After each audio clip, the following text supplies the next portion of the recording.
viewers, welcome to our channel మహా computers. ఈరోజు నేను మీకు ఎక్స్ప్లెయిన్ చేయబోతున్న టాపిక్, నేను మీకు లాస్ట్ వీడియోలో జావా లాంగ్వేజ్లో ఎక్సెప్షన్ హ్యాండ్లింగ్ గురించి డెమో చెప్పాను. ఈరోజు నేను దానికి సంబంధించి ఒక ప్రాక్టికల్ ఎగ్జాంపుల్ కూడా నేను మీకు ఎక్స్ప్లెయిన్ చేద్దామనే ఈ వీడియో షూట్ చేస్తున్నాను.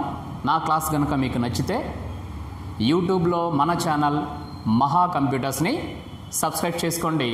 అలాగే మీకు తెలిసిన వాళ్ళకి ఖచ్చితంగా షేర్ చేయండి. Thank you. ఒకసారి జాగ్రత్తగా చూడండి.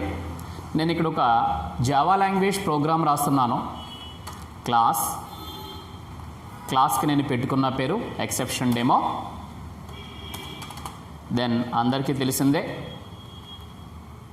Public static void main string. ఇక్కడ మీ అందరూ కామన్గా ఇలా రాస్తారు కదా, అక్కడ ఆర్గ్యుమెంట్స్ అని. నిజానికి ఇప్పటికి కూడా చాలామందికి తెలియదు ఆర్గ్యుమెంట్స్ అని ఇలాగే రాయాలనుకుంటున్నారు. మీరు అక్కడ ఏ వర్డైనా పెట్టొచ్చు. నేను ఫర్ ఎగ్జాంపుల్ చూడండి, అక్కడ షార్ట్కట్లో హాయ్ అని పెట్టుకున్నా, నో ప్రాబ్లం. సిస్టమ్ కావాల్సింది ఏంటంటే ఇక్కడ పారామీటర్ నేము ఏదో ఒక నేమ్ పెట్టుకోవాలంతే. అంతేగాని అక్కడ ఆర్గ్స్ అనే పెడితేనే రన్ అయ్యిద్ది అనుకునేది అపోహ. ఇక్కడ మీరు ఏ నేమ్ అయినా పెట్టుకోవచ్చు. ఓకేనా? నేను ఇక్కడ చూడండి కావాలని హాయ్ అని టైప్ చేశాను. Then comes to the main method. చూడండి, ఇక్కడ నేను ఒక వేరియబుల్స్ని క్రియేట్ చేస్తున్నాను. ఇంటూ ఏలోకి వాల్యూ 10 ఇచ్చాను. అలాగే బి ఈజ్ ఈక్వల్ టు బిలోకి వాల్యూ 7 ఇచ్చాను. అడిషనల్ వేరియబుల్ కే తీసుకున్నాను. ఇక్కడ నాకు K is equal to a plus B,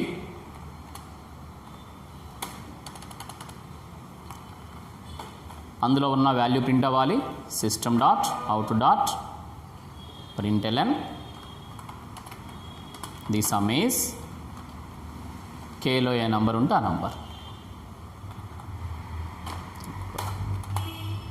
then close, again also close. So ఇక్కడ వరకే ముందు నేను ప్రోగ్రామ్ రాశాను. అండ్ దీంతో పాటుగా చూడండి మిగతా కోడింగ్ కూడా రాయబోతున్నాను.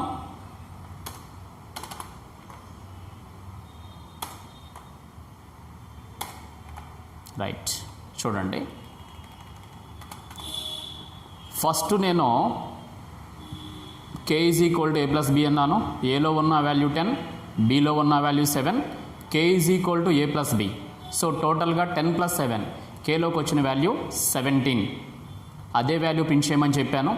సో కేలో ఉన్న వాల్యూ 17 ప్రింట్ అవుతుంది. దెన్ దీని తర్వాత నేను చూడండి కావాలని ఏం చేశాను, K is equal to A by B అని చెప్పాను. అంటే నాకు డివిజన్ ప్రింట్ అవ్వాలి. So the division is next. ఈసారి K is equal to A into B, A asterisk B. ఈసారి నాకు ఇదే ప్లేస్లో నాకు మల్టిప్లికేషన్ ప్రింట్ అవ్వాలి, ది మల్టిప్లికేషన్ వాల్యూ. నెక్స్ట్ అదేవిధంగా కే ఈజ్ ఈక్వల్ టు ఈసారి నాకు ఏ మైనస్ బి. ఈ ప్లేస్లో నాకు సబ్ట్రాక్షన్ ప్రింట్ అవ్వాలి, the subtraction is. Okay. So ప్రస్తుతానికి ప్రోగ్రామ్ నార్మల్గా నేను ప్రోగ్రామ్ టైప్ చేశాను. ముందు నేను సేవ్ చేస్తున్నాను. Control S. మీ అందరికీ తెలిసిందే క్లాస్కి మనం ఏ పేరు పెడితే అదే పేరుతో సేవ్ చేయాలి. ఇదే పేరుతోనే సేవ్ చేయాలా, ఇంకా వేరే పేరు పెట్టవచ్చు అంటే దానికి కూడా నేను మీకు ఆల్రెడీ ఒకసారి నా జావా డెమోస్ మొత్తం కనుక మీరు చూస్తే మీకు క్లారిటీ వస్తుంది. అదే పేరు కాదు, ఏ పేరుతోనైనా సేవ్ చేయొచ్చు. ఆ జావా మా ప్లేలిస్ట్లో జావా డెమోస్ ఉంది, అందులో చూడండి మొత్తం దీనికి సంబంధించి మొత్తం వస్తాయి. సో ఇక్కడ ఒకసారి చూడండి, నేను డి డ్రైవ్లో దుర్గా నా ఫోల్డర్లో ప్రోగ్రామ్ని సేవ్ చేస్తున్నాను. expdemo.java. రైట్, సేవ్ చేసేసాను.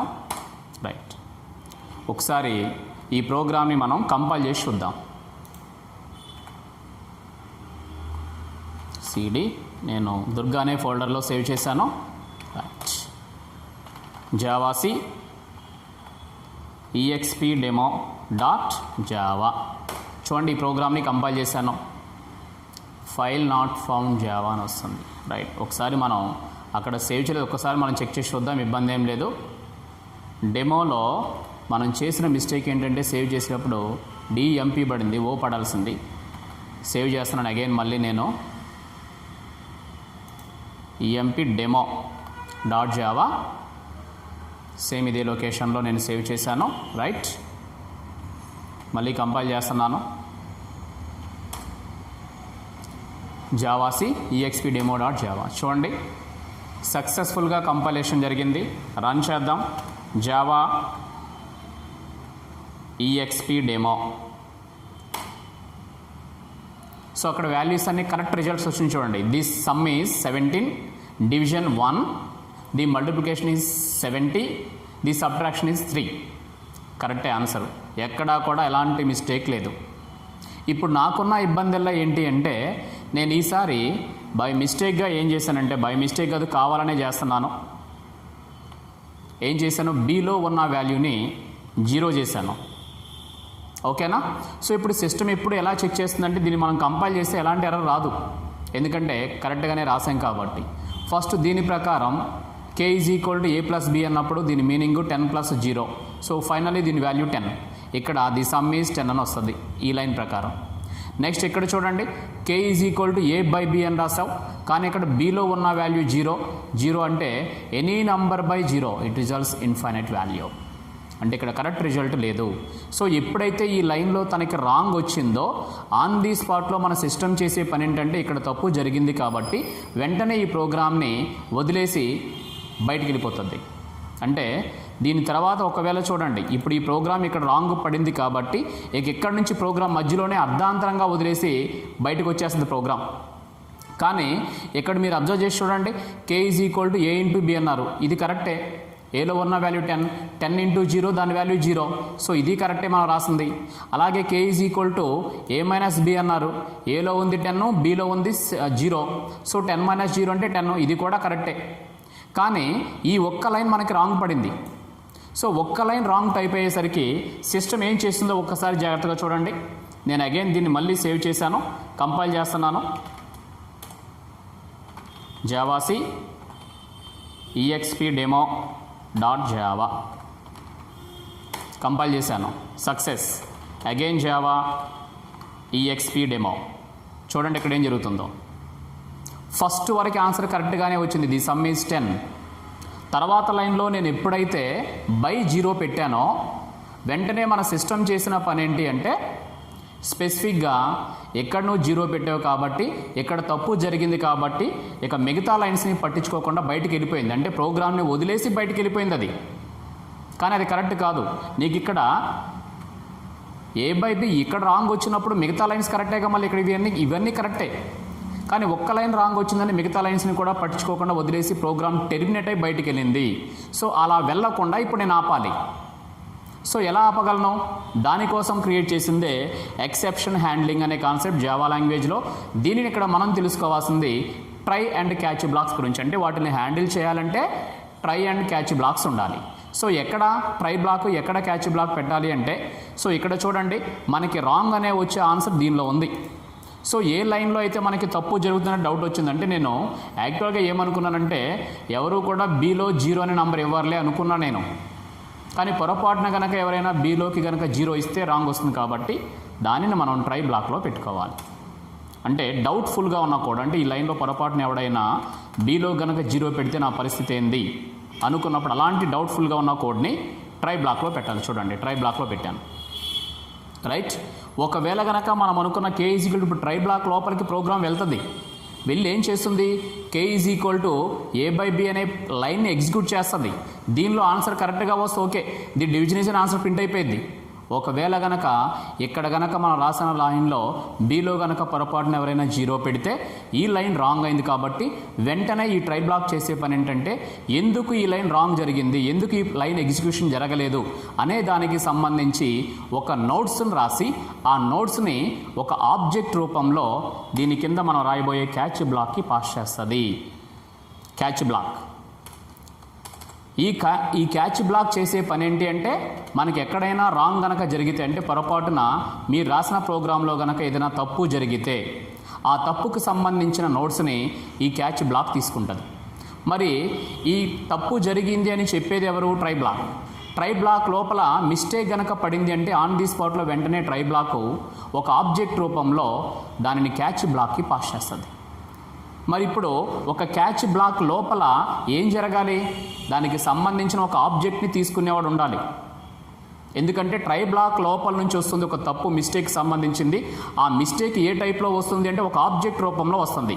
ఒక ఆబ్జెక్ట్ని తన లోపలికి తీసుకునే పవర్ ఒక్క యాబ్స్ట్రాక్ట్ క్లాసెస్ మీరు వినే ఉంటారు. ఆ యాబ్స్ట్రాక్ట్ క్లాసెస్లో మనం మామూలుగా అయితే యాబ్స్ట్రాక్ట్ క్లాసెస్కి ఆబ్జెక్ట్ని అయితే క్రియేట్ చేయలేం, కానీ బట్ రెఫరెన్స్ వేరియబుల్ని క్రియేట్ చేయొచ్చు. ఒక రెఫరెన్స్ వేరియబుల్ తన లోపలికి ఎవరిని పంపిస్తుంది అంటే, ఎవరిని రాణిస్తుంది అంటే ఆబ్జెక్ట్నే రాణిస్తుంది. సో ఇక్కడ మనకి జరిగేది ఏంటంటే, మనం ఇక్కడ ఒక యాబ్స్ట్రాక్ట్ క్లాస్ లాగా ఒక యాబ్స్ట్రాక్ట్ క్లాస్ క్రియేట్ చేస్తున్నాను. ఆ యాబ్స్ట్రాక్ట్ క్లాస్ పేరే exception. It is an abstract class.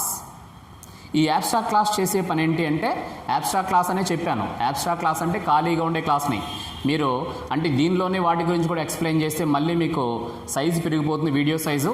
నేను ఆల్రెడీ యాబ్స్ట్రాక్ట్ క్లాసెస్ గురించి ఒకటి, ఇంటర్ఫేసెస్ గురించి నేను మీకు ఆల్రెడీ ప్రీవియస్ జావా డెమోస్లో చెప్పాను. అది ఒకసారి చెక్ చేసుకుంటే మీకు అర్థమైద్ది ఇలా ఎందుకు మాట్లాడాను అనేది. ఇక్కడ నాకు ఎక్సెప్షన్ అనేది ఒక యాబ్స్ట్రాక్ట్ క్లాస్. యాబ్స్ట్రాక్ట్ క్లాస్కి మనం ఆబ్జెక్ట్ క్రియేట్ చేయలేం కాబట్టి ఏదైనా ఒక రెఫరెన్స్ వేరియబుల్ని క్రియేట్ చేయొచ్చు. నేను ఎగ్జాంపుల్ కోసం ఒక రెఫరెన్స్ వేరియబుల్ని ఎక్స్ అనే వేరియబుల్ని క్రియేట్ చేశాను. సో ఇప్పుడు నాకు ఏం జరుగుతుంది అంటే, ఒక రెఫరెన్స్ వేరియబుల్ ఎప్పుడు చేసే పని ఏంటి అంటే, ఇక్కడ నువ్వు క్యాచ్ బ్లాక్ ఎదురుగా రాసావు కాబట్టి ఈ రెఫరెన్స్ వేరియబుల్ ఇప్పుడు ఏం చేస్తుందంటే, ట్రై బ్లాక్ లోపల నుంచి వచ్చిన నోట్స్ని, అంటే ఆ నోట్స్ మొత్తం ఒక ఆబ్జెక్ట్ రూపంలో వచ్చిందని చెప్పాను. ఒక ఆబ్జెక్ట్ని తీసుకునే పవర్ రెఫరెన్స్ వేరియబుల్కి మాత్రమే ఉంది. ఇక్కడ రెఫరెన్స్ వేరియబుల్ ఎవరు? క్యాచ్ బ్లాక్లో ఎక్స్ అనే యాబ్స్ట్రాక్ట్ క్లాస్ యొక్క రెఫరెన్స్ వేరియబుల్ ఎక్స్. అంటే ఇప్పుడు ఎక్స్ లోపలికి ఆ ట్రై బ్లాక్ నుంచి వచ్చే ఆబ్జెక్టు ఎక్స్ లోపలికి వచ్చి లోడ్ అవుతుంది. తర్వాత ప్రోగ్రామ్ ఈ క్యాచ్ బ్లాక్ లోపలికి వెళ్తుంది. వెళ్ళిన తర్వాత నేను కావాలని చూడండి, system dot out dot print L N of X. ఎక్స్లో ఏ నోట్స్ అయితే వచ్చిందో ఆ నోట్స్ని ప్రింట్ చేయమని చెప్పాను, అంతే. ఓకేనా? సో ఈ ఎక్స్లోకి నోట్స్ ఇచ్చేది ఎవరు? Try block. ఈ ట్రై బ్లాక్ ఎప్పుడు క్యాచ్ బ్లాక్ లోపలికి వెళ్తుంది? ఈ లైన్లో కనుక మీకు తప్పు జరిగినప్పుడు మాత్రమే ట్రై బ్లాక్ ప్రోగ్రామ్ మొత్తాన్ని క్యాచ్ బ్లాక్కి వెళ్తుంది. ఒకవేళ కనుక ట్రై బ్లాక్లో తప్పు జరగలేదు అనుకోండి, వెంటనే క్యాచ్ బ్లాక్ లోపలికి వెళ్లకుండా తర్వాత లైన్స్ నువ్వు ఏవి రాసావో ఆ లైన్స్ని కంటిన్యూ చేస్తుంది. అంటే తప్పు జరిగినప్పుడు మాత్రమే ప్రోగ్రామ్ ట్రై బ్లాక్ లోపలికి వెళ్తుంది. ఓకేనా? దాని తర్వాత ఆ తప్పు కనుక జరిగింది కాబట్టి ప్రోగ్రామ్ ఏం చేసింది? ఈ ట్రై బ్లాక్ లోపలికి వెళ్ళి ఎక్సెప్షన్ లోపలికి వెళ్ళి దీనిలో ఉన్న ఎక్స్ అనే వేరియబుల్ లోపలికి, ఎక్స్ అనే ఒక రెఫరెన్స్ వేరియబుల్ లోపలికి దీనికి సంబంధించిన నోట్స్ మొత్తాన్ని రాసి ఆ నోట్స్ మొత్తాన్ని ఒక ఆబ్జెక్ట్ రూపంలో ఎక్స్లోకి స్టోర్ చేసింది. సో ఇప్పుడు అప్పటిదాకా ఎక్స్ అనే వేరియబుల్ రెఫరెన్స్ వేరియబుల్గా ఉన్న కాస్త వేరియబుల్ ఆబ్జెక్ట్గా మారిపోయింది. నేను డైరెక్ట్గా ఈ క్యాచ్ బ్లాక్లో ఆ ఆబ్జెక్ట్లో ఏముందో ప్రింట్ చేయమని చెప్పాను. తర్వాత లైన్స్ యాజ్ ఇట్ ఈజ్ మామూలే. ఇప్పటిదాకా చూడండి, అంతకుముందు వచ్చిన అవుట్పుట్ ఒకసారి మీరు అబ్జర్వ్ చేయండి జాగ్రత్తగా. అంతకుముందు మీకు వచ్చిన అవుట్పుట్ ఇది. సో దీనిలో చూసారా మీకు ఏం జరిగిందో? మనకి first line the sum is అని చెప్పేసి చూడండి, ఈ ఆన్సర్ మనకి బాగానే వచ్చింది. కానీ రెండో లైన్లో తప్పు జరిగింది కాబట్టి నెక్స్ట్ అంటే నేను some k is equal to A by B అని రాశాను. ఇక్కడ నాకు లైన్ తప్పు జరిగింది కాబట్టి ఇక్కడ తప్పు రేజ్ అయ్యేసరికి వెంటనే ప్రోగ్రామ్ ఏం చేసింది? ఈ ప్రోగ్రామ్ బ్లాక్ను వదిలేసి బయటికి వెళ్ళిపోయింది. అంటే కింద లైన్స్ నేను కరెక్ట్గా రాసినా సరే, ఇక్కడున్న ఈ లైన్స్ అన్ని కరెక్ట్గా రాసినా సరే సిస్టమ్ దాన్ని పట్టించుకోకుండా వదిలేసింది. ఇప్పుడు చూడండి, నేను కావాలని చెప్పేసి ఇప్పుడు ప్రోగ్రామ్ మళ్ళీ నేను రాశాను, ట్రై క్యాచ్ బ్లాక్లో పెట్టాను. ఇగో చూడండి, ట్రై బ్లాక్లో పెట్టాను, దీనికి సంబంధించి క్యాచ్ బ్లాక్ కూడా పెట్టాను. ఇప్పుడు నేను ఈ ప్రోగ్రామ్ని సేవ్ చేశాను. ఇప్పుడు అగైన్ నేను మళ్ళీ కంపైల్ చేస్తాను. ఇంతకుముందు ఏం జరిగిందో చూడండి, ఇప్పుడు నేను కంపైల్ చేస్తున్నాను. ఇప్పుడు ఏం జరిగిందో చూడండి, జావాసి EXP demo dot Java compile success. ఇప్పుడు రన్ చేస్తున్నా జావా ఈఎక్స్పీ డెమో. చూడండి ఇప్పుడు ఏం జరిగిందో. తేడా సింపుల్గా మీరే అర్థం చేసుకోండి. ఇంతకుముందు జరిగిన అవుట్పుట్లో మీరు అబ్జర్వ్ చేస్తే ది సమ్ ఈజ్ అని వచ్చేసింది, తర్వాత వెంటనే రాంగ్ వచ్చింది కాబట్టి ప్రోగ్రామ్ అబ్నార్మల్గా బయటకు వెళ్ళిపోయింది.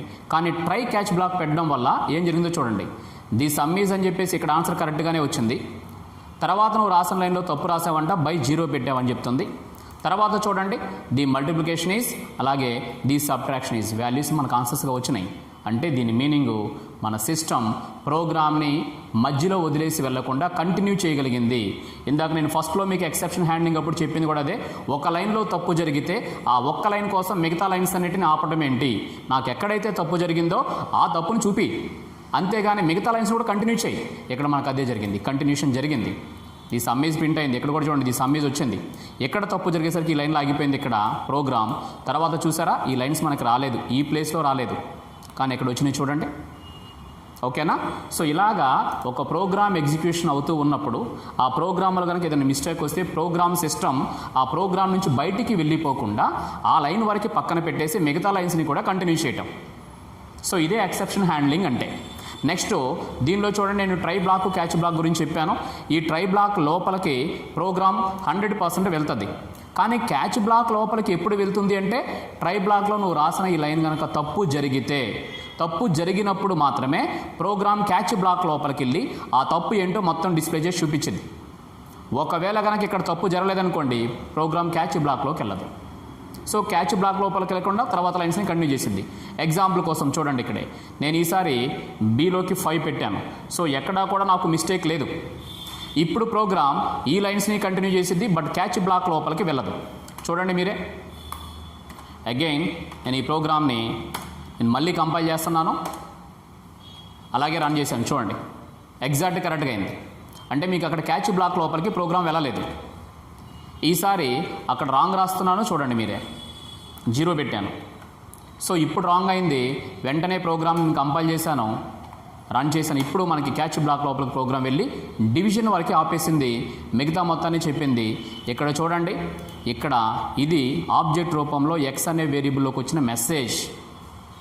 ఆ మెసేజ్ ఏంటి అంటే అర్థమెటిక్ ఎక్సెప్షన్ వచ్చింది, బై 0 పెట్టావు చెక్ చేసుకో అంటుంది. ఓకేనా? ఈసారి నాకు ఇలా కాదు, నాకు క్లియర్గా ఎక్కడ 0 పెట్టానో తెలియటం లేదు, అంటే లైన్ నంబర్తో సహా నాకు ఆన్సర్గా కావాలి. ఇక్కడ డైరెక్ట్గా చూడండి, మీరు system.out.print అని రాశారు. ఇలా కాకుండా ఇదే ఎక్సెప్షనే ఈ క్లాస్లో ప్రింట్ టు స్టాక్ ట్రేస్ అనే ఒక మెథడ్ ఉంది. ట్రేస్ ఈ మెథడ్ని యూజ్ చేస్తే లైన్ నంబర్తో సహా మనకు ఆన్సర్ చెప్పింది, అంటే ఏ లైన్లో తప్పు రాసావో కూడా చెప్పింది. చూడండి ఇప్పుడు అగైన్ నేను మళ్ళీ కంపైల్ చేశాను, రన్ చేశాను. ఈసారి చూసారా పర్టికులర్గా ఏ ప్రోగ్రామ్ బై 0 పెట్టావు, ఎక్కడ 0 పెట్టావో కూడా ఏ ప్రోగ్రాంలో ఎక్సెప్షన్ డెమో అనే ప్రోగ్రాంలో 10వ లైన్లో తప్పు పెట్టావు చూసుకో అంటుంది. మిగతా లైన్స్ మనం మామూలుగానే కంటిన్యూ అయింది. సో ఎక్కడ కూడా మన ప్రోగ్రామ్ని ఆపకుండా కంటిన్యూ చేసుకుంటూ వెళ్ళడమే ఎక్సెప్షన్ హ్యాండ్లింగ్ యొక్క నేచర్. ఈ ఎక్సెప్షన్లో కూడా చాలా రకాల ఎక్సెప్షన్స్ ఉన్నాయి. మీకు ముందు నేను నిన్న చెప్పిన దానికి కంటిన్యూషన్ మీకు అర్థం అవడం కోసం ఈ ప్రోగ్రామ్ నేను ఎక్స్ప్లెయిన్ చేయడం జరిగింది. సో మన క్లాస్ కనుక మీకు నచ్చితే యూట్యూబ్లో మన ఛానల్ మహా కంప్యూటర్స్ని సబ్స్క్రైబ్ చేసుకోండి, అలాగే షేర్ చేయండి. Thank you and good night.